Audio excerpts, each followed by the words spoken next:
In this video, I'm going to show you how to insulate your garage door. I'm going to take a little bit of a different approach than using those foil-backed insulation kits that you get from your online retailer or your local big box store. We're actually going to create two different air pockets inside each one of these cavities right here, and it's going to work really well. We're here in Florida, and this door faces to the west, so you can imagine the afternoon sun beats on this door and it gets really hot. Okay, so without further ado, let's dive right in. Okay, so the goal here is to line every one of these cavities in this door with foam. Now this door has 32 cavities, all right, so it's a little bit of a tedious task, but what I want to do is I want to bring the foam out flush with the surface here, so I'm going to put a spacer, then a foam board, then another spacer, then another foam board, and that'll bring it out flush. Now that just happens to measure out perfectly on this door is 1 3/4. Your door may be slightly different, so if that happens and your foam spacer doesn't work against the first portion right here, you may have to use some paint sticks or rip something on a table saw or whatever that's exactly the right thickness. All right, so the first thing you're going to want to do is gather some measurements. Yours may be different than mine. They probably will be. But you want to measure the width of these channels right here. We've got 1 11/16 all the way around. We want to measure for our piece. Once you get the sides in, you don't want to measure now. You want to get your sides in first because that measurement's going to change. And then you'll get the measurement for your front panel when we get to it. All right, so let's go ahead and take this brace off here because this door is a hurricane-resistant door. All right, so I just wound up using this polystyrene foam that I got from Lowe's. I wound up using 8 sheets for this door. Your door may be different depending on the size. This is a 16x7. Also, you can use a regular box cutter like this to cut that, and it does work, but I found that this carpet knife right here works really well. All right, so once you complete one section of door, you'll see all the parts that you need and what the measurements are. Go ahead and write all that stuff down. That way you can measure and cut everything all at once and bring it all back in the house. All right, just go ahead and lay everything out and measure everything out. And I'm going to use a T-square right here to put all my lines together to complete my lines.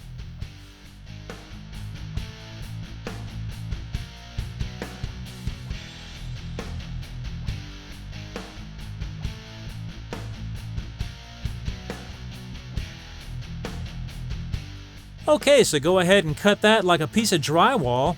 Just very gently put the knife in there and just bring it down as straight as you can. Don't worry if it's not perfectly straight. We're not building a piano here. Just get it as good as you can and crack it in half and then go ahead and cut the back and that'll separate real easy, okay? Now you might want to save this piece in the middle here for a spacer. I wound up using like 56 spacers for each section of door.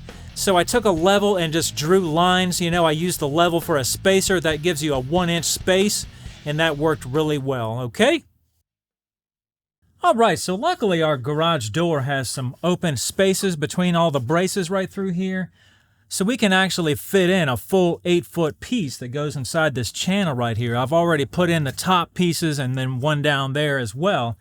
So we just have one left right here. I'm going to show you how I'm doing it. Kind of just feed it through here. Now, if your door doesn't have these open spaces, all you have to do is cut an individual piece for each cavity. No big deal. They just made it a little bit easier by doing it this way. Just like so. Now, I've been putting the foil side down. I don't know if that really matters on this, but that's the way I've been doing it.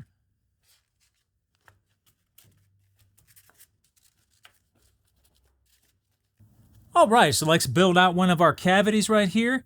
We've got the top and the bottom already done. So I've cut a piece for this side in here. So let me just slip that in there.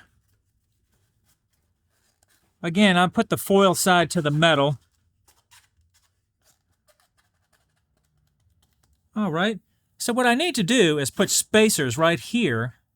And this is a higher spot of the garage door, and that's just where it works out, where everything's flush.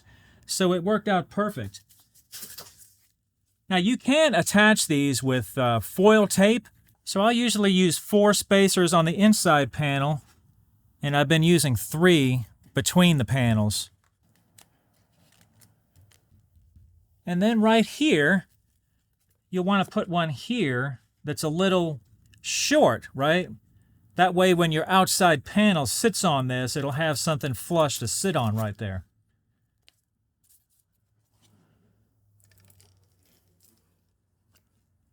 So let's put in our inner board, again with the foil facing out.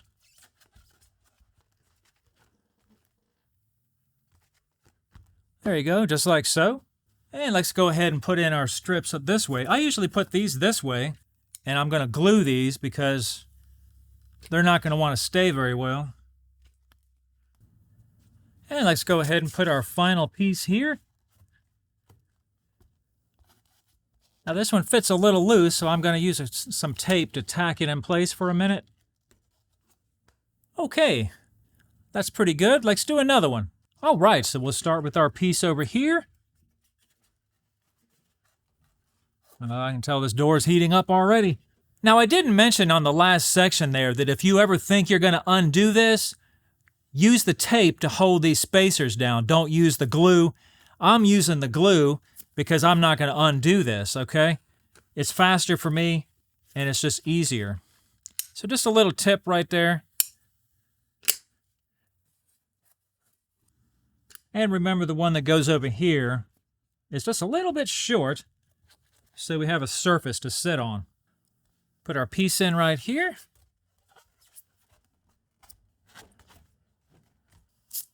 And we'll put our other 3 spacers in here. And then our final piece. That'll hold it in place for a minute. Now I'm going to go ahead and finish the rest of these right here, and we'll be back for the tape. All right, so I've gone ahead and taped all my verticals except these 2 right here, just so you can see what I'm doing. Now I do the verticals first, that way because I can actually run a complete 16-foot piece of tape across this whole thing, and it'll cover up all the ends, so I think it'll look a little bit better. I've also taken the hinges loose. Just in the middle, I've left the hinges on the end alone, because if you take all the hinges loose, your door might collapse, so you don't want that, right? I don't. So anyway, you probably want to take some alcohol and kind of clean the metal, just to be sure. I know this may be a tedious step, and if your door is clean, I don't know, probably wouldn't even worry about it. But most garage doors are not that clean, so we're going to go ahead and alcohol everywhere we're putting tape. All right, that should be pretty dry. So go ahead and stick your tape on, and it's good to kind of uncover quite a bit of it first and then stick it down. It'll have less wrinkles in it that way.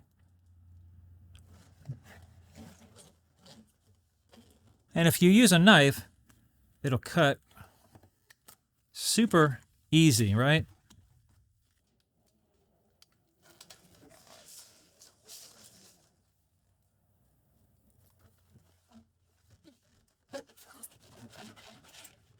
All right, that's all my verticals. Let's go ahead and do a horizontal. Now, if you're working by yourself like I am right now, I got the other end of the tape propped up over there on a 2x4. Well, actually, it's a 2x3. That way, it'll kind of hold that up while I'm trying to do this, because it's kind of a fight, and you don't want this tape to stick to itself, because once it does that, it's done, okay?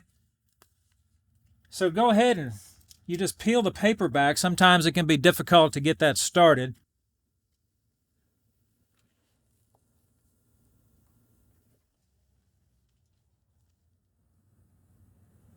And I'll usually peel back 2 or 3 feet at a time, stick it down. That way it stays pretty straight. If you try to do the whole thing, you'll never get it straight.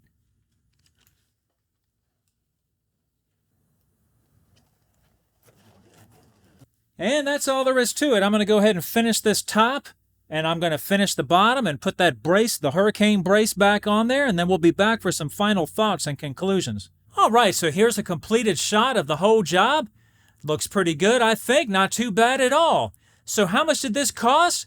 Well, definitely less than $150. I want to say between $120 and $130.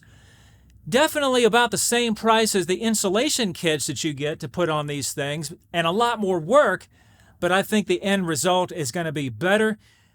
Besides, I live on a busy road, and this actually does block some sound that comes from the road, because it has to. I mean, it's foam. So there is that too. Now, if you're concerned about the extra weight, I did weigh everything before I put it all up, and we're looking at about 13 pounds or something like that. The door seems to operate fine, but you might want to consider, if you think your door is going to have problems, to take about a 15-pound weight and attach it to the center of the door with wire ties or something like that, and see how your door reacts. Now, of course, if that breaks your door, don't call me, but I don't think it will. My door is not having any problem at all, and I don't think yours will either. Okay, so that's about it. I hope you've enjoyed this video. Thanks for watching.